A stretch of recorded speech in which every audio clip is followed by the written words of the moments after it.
Confidence. Confidence isn't walking into a room with your nose in the air, thinking you're better than anyone else. It's walking into a room and not having to compare yourself to anyone in the first place.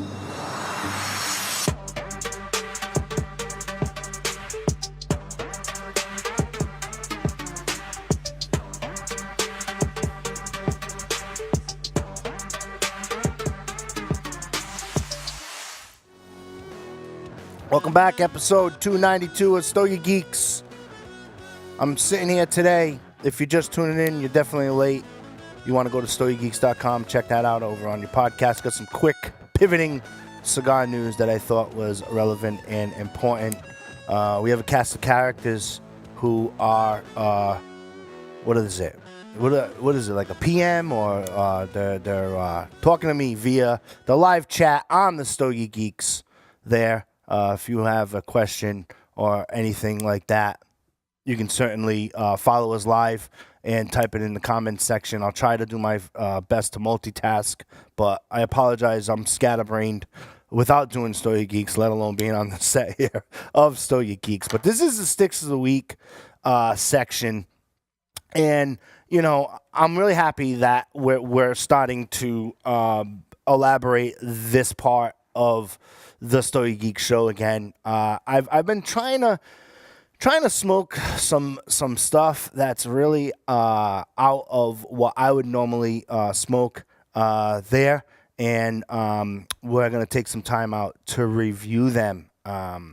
Although when I did all the Sticks of the Week today and yesterday, when I started doing the prep, I have some sticks on deck that I always talk about where, you know, I could get some, and I just chose stuff I felt like talking about. And then I'm like, oh man, the ratings are like pretty consistent there. So anyway, I guess it'll be easy to blow through for that. Stick I had, interesting stick. I have had this stick when it first came out, and you know, it's so consistent. And it's something that you definitely got to put in your repertoire. And I'm talking about the Brick House by J.C. Newman Cigar Company. I had the Toro. It's a 6x52. Wrapper binder filler are Nicaraguan. It is in regular production. There's a bunch of available sizes. It's available in the Robusto, Toro, Torpedo, Corona, Double Corona, Churchill, and Gordo. That's 7 different sizes if you're scoring there.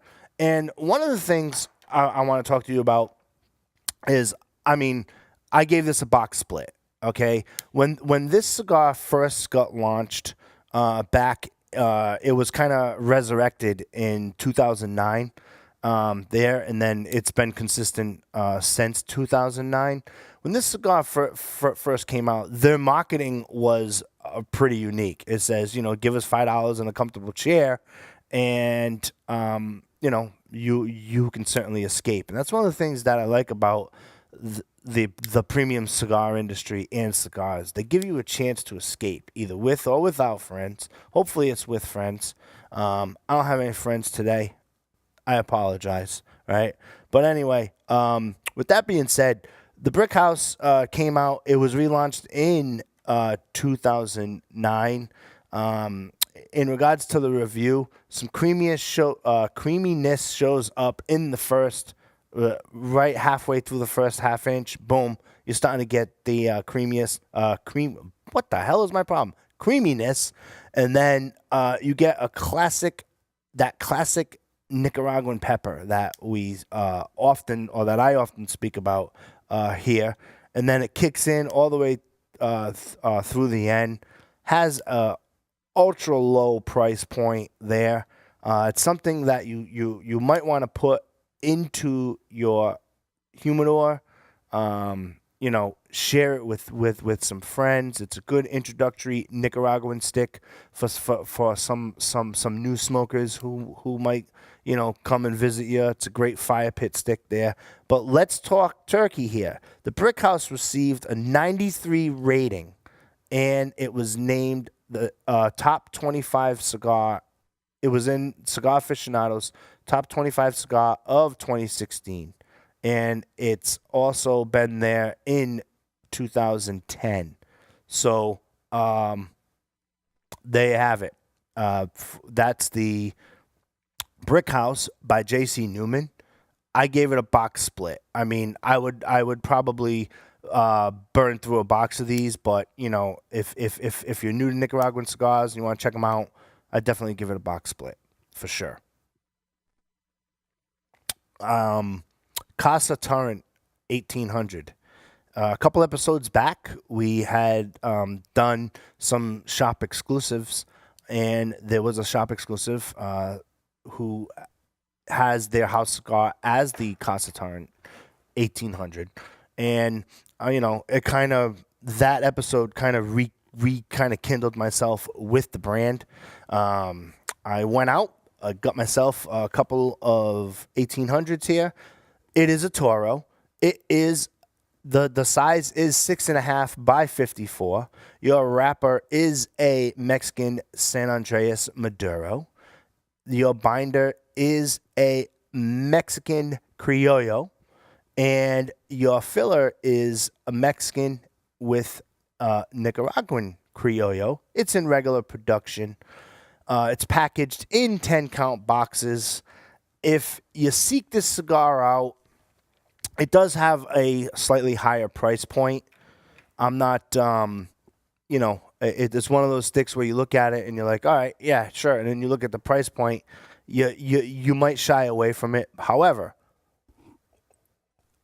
if you want to give it a try, I'm going to describe to you what I tasted. I gave it a box split, and the only reason why I gave it a box split is because of the price point. You know, I think it's a little high there, but you know, if you've tried one and you absolutely positively like it, or you absolutely have an opinion on it, you can certainly flash me an email and we keep that conversation going. However, when I lit it up, you definitely get that earthiness. It is dry. It is earthy.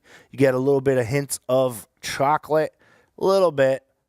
You got to pair it with a red wine for sure. If you do it with red wine and the earthiness, you won't be disappointed.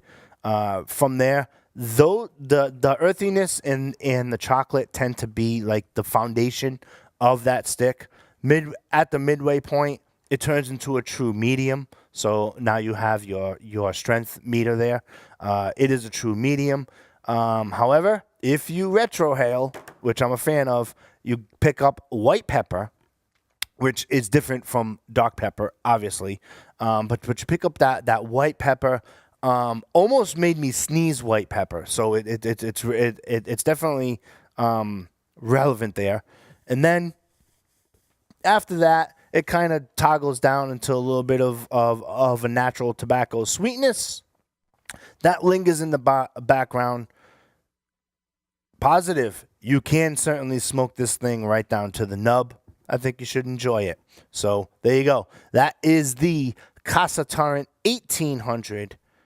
I gave it that a box split. If you're looking for some of the shop exclusives and that in a Lancero, you got to go back a couple of episodes back and do a little hunting and pecking.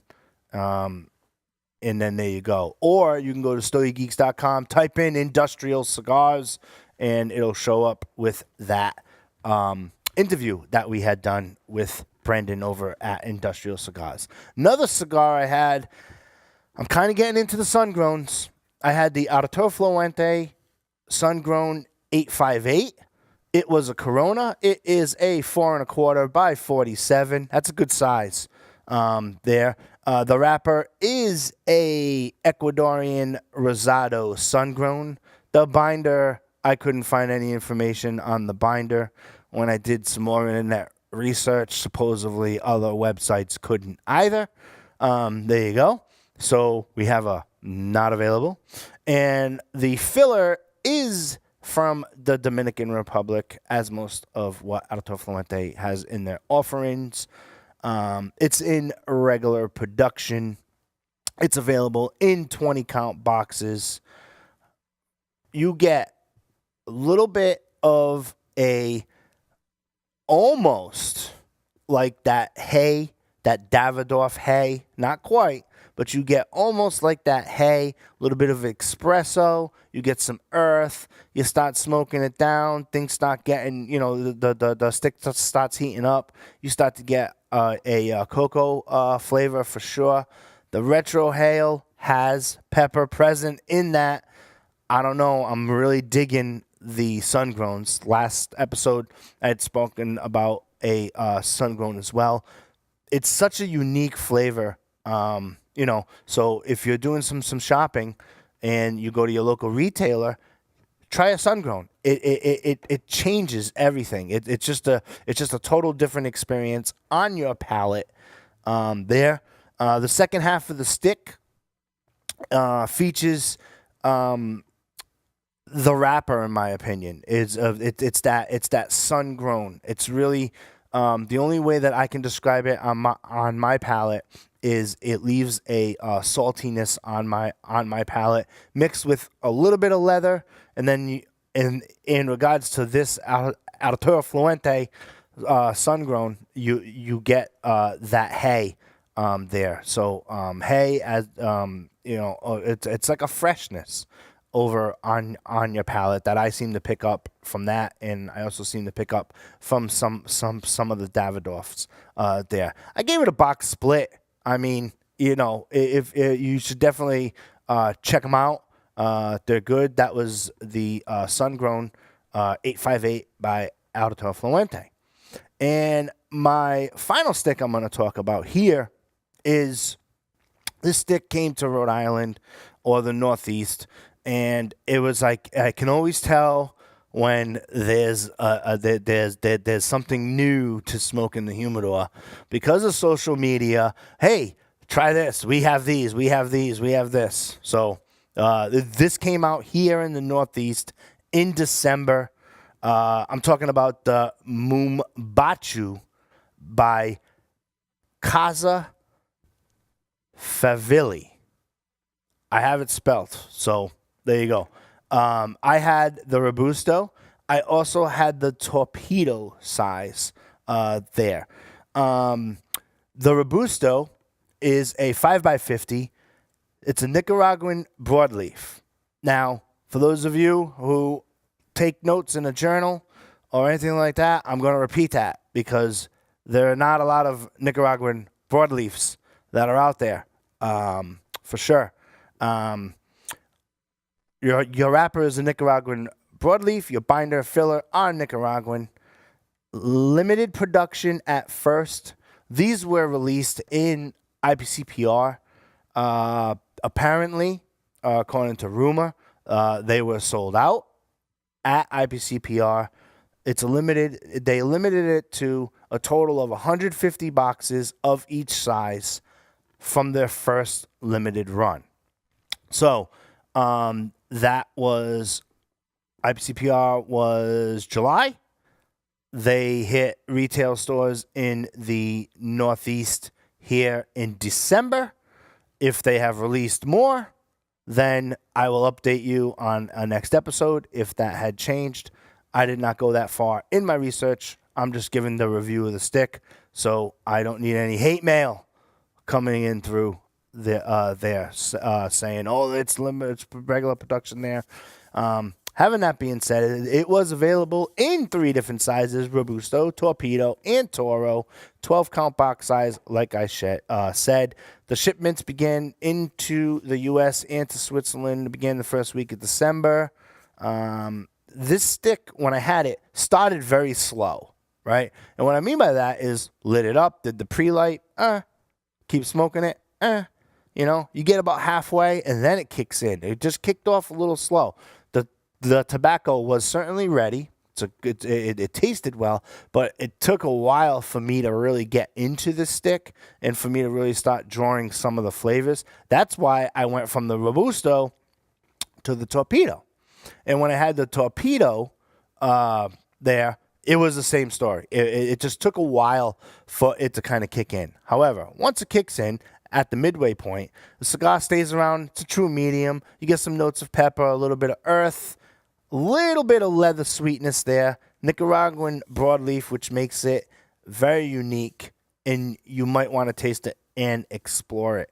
However, I'm not into sending Stogie Geeks listeners on a wild goose chase in regards to that. And if that 150 boxes had stayed limited from there, I do know that next door over at the Havana Cigar Club, they had sold out in 1 week.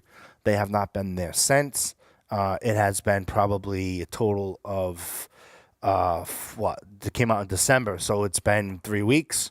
And when I went there today to ask them if they had any more or coming, it was not on the to be delivered list. So, just judging from that experience, I'm not interested in sending you on a wild goose chase. I gave it a 5.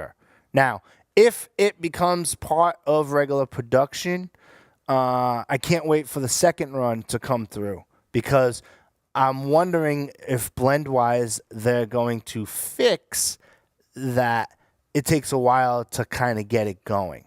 However, I do know that how things work in the retail shop, a lot of people like the rep, therefore it sold out quick, and no one tells me the real opinion as to what they think of the stick. So if you want an anonymous opinion and you had the opportunity to have this stick, email me at joeh@stogiegeeks.com or find me on Facebook. My name is Joe Hozempa. It's been a pleasure to be with you today. I am going to finish my stick and my wine.